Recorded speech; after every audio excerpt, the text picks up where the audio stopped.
Oui, merci Monsieur le Président. D'abord, merci à la Commission des affaires culturelles de pouvoir entretenir une continuité dans les rapports et les travaux parlementaires qui ont été conduits ces dernières années, en particulier par Valérie Corre sur le sujet évoqué par nos collègues Aurore Berger et Béatrice Descamps, d'avoir un regard bien évidemment spécifique.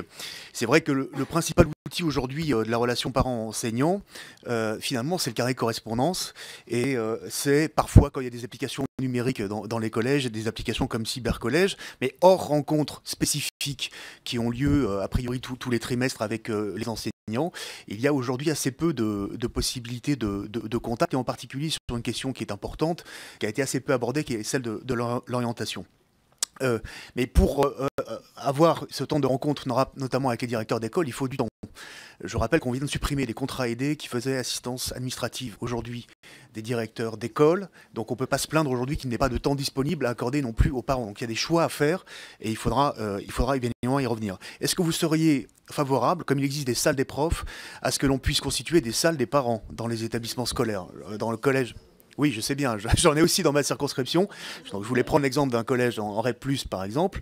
Mais bien évidemment, c'est des lieux où il faut que les parents d'élèves puissent se sentir à l'aise, ce qui n'est pas souvent le cas, et qui puissent être animés, bien évidemment.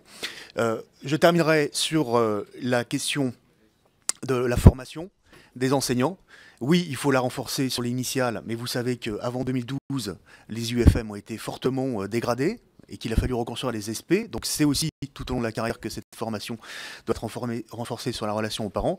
Le dispositif devoir fait, je ne comprends pas bien l'idée. Est-ce que c'est on fait venir les parents au sein de l'établissement scolaire alors que le dispositif devoir fait, c'est justement éviter que les devoirs soient à la maison pour les questions d'inégalité. On est très réservé sur le tirage au sort des représentants des parents d'élèves.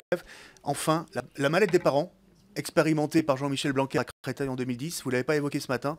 C'est un très bon outil que nous avons évalué ici, qui marche. Est-ce qu'il faut le généraliser? Merci, Monsieur Jonico.